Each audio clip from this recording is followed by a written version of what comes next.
Put your right hand in the box. What's in the box? Pain. Hey dudes and dudettes, today we're going to talk about Nintendo games that nearly ruined my childhood. Well, that's a bit dramatic, but you know what I mean. I think anyone who's played these NES games, or ones like them, understands the struggle is totally real. There's a reason we have the term NES hard. Now, the games on this list won't always be bad games per se. Sometimes they are games that are just so punishing they detract from the best parts of the experience. Having said that, a lot of these games are just plain bad games. Also, this list isn't in any particular order. So what do we have for our first bad memory? How about an 80s classic, Back to the Future? Oh, don't get me wrong, the movies are amazing. But the cash grab game? Let me just give you a little sample of the torture I endured as a child.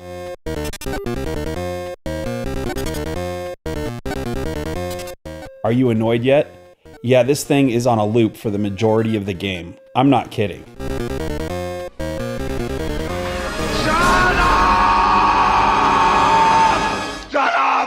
Shut up!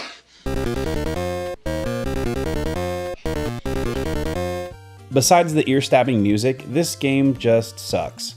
It doesn't match the movies hardly at all. It's just a shameless cash grab and should be avoided at all costs. I hate myself as a child for renting this game and attempting to beat it. I should have walked away from the controller. Speaking of renting games, we had a small video store next to us in Crestline, California, and it was the only place in town to rent video games at the time. They had very little selection, and I rented Mega Man 2 so much I had it memorized. Now that is actually a stellar game. Anyhow, when I saw the new, shiny copy of Fester's Quest, I grabbed it before anyone else could. I slapped that bad boy into the NES and hit power. Wow, that title screen blew me away. Check out what they can do on Nintendo, what graphics! Then I had to play this piece of childhood torture. It is way too easy to die in this game. Fester moves like a tank, and not in a good way. This is another title that had little to do with the movies it was based on. Just forget this thing ever existed. What do you say? I'm saying I want you dead! But, don't you love me? Next up is Terminator 2. That movie was one of my favorites of all time, but here is yet another example of a game based on a movie that should have never seen the light of a CRT television. We are sensing a pattern here. Yeah, most games based on movies were stinkers. This game was not only punishing, but the in-encounter with the T-1000 was so baffling. You have to jump on the front of the T-1000 within the margin of a couple pixels, repeatedly, until he falls back into the molten steel. In the movie, Arnold used a grenade launcher. Here you jump like an idiot until the boss gets tired of you and gives up. It's a shame the team behind this game wasted such a good opportunity, especially after the amazing arcade game. Major drag, huh? The next game here is Waldo. I'm going to put as much effort into this section as the developers put into the game. Don't play this game. Have fun with the books instead. You can thank me later. No list of NES torture would be complete without Battletoads. This is not one of those bad games I mentioned. It's just so freaking tough, so gnarly, that you'll swear you're in a bad deja vu loop nightmare. I have been stabbed, shot, poisoned, frozen, hung, electrocuted, and burned. Oh, really? The part I keep dying on is the hoverbike section, the turbo tunnel. Every time I think I figured out the timing, I run into one of these stupid barriers.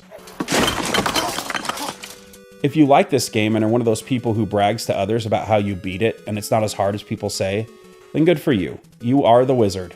As for me, I'm not even good enough to beat Lucas Barton and his Power Glove. I love the Power Glove. It's so bad. Another game that isn't terrible, just too difficult, is the first Ninja Turtles game. I actually have a lot of fond memories playing this game with friends in a loft on a hot summer day. We endured the heat because we all wanted to play our favorite action figures. The only problem? We just couldn't get past that damn level. See what I did there? It's a level that's a dam. Anyways, it's just too challenging to be so early in the game. Anyone who's played this title knows the pain of getting shocked by that stupid electric seaweed, and that shock sound will give anyone gaming PTSD. Yeah, the damn level may be short, but pain has a way of making things feel much longer. It's further than you think. Time is short. The last game I want to focus on is Spy Hunter. Now, some of you probably already know the secret about this game and would tell 10-year-old me that it's impossible to beat. Keep in mind, I rented this game without a manual, without internet, without a walkthrough guide. Yeah, I didn't have any of that help in the 1980s. So there I was, playing a game with no ending, trying desperately to survive level after level of high-speed anarchy with no end in sight, holding on to the hope that the end boss would be right around the next corner. That precious childhood time I will never get back. I've just sucked 1 year of your life away. Before we wrap things up, here are some honorable mentions. Castlevania 2, T&C Surf Design, Ninja Gaiden, Metroid, Zelda 2, Paperboy, Friday the 13th, The Adventures of Bayou Billy. Also, everyone seems to hate Ghostbusters and Jekyll and Hyde, but I never played those titles, so I'll just have to take their word for it. So did that bring back any gaming PTSD? Or perhaps you actually love some of the games on this list? Let us know in the comments your feelings either way. And with that, I hope you have a totally radical day. That was some seriously good nostalgia. But remember, friends, it's also important to make new memories with your loved ones.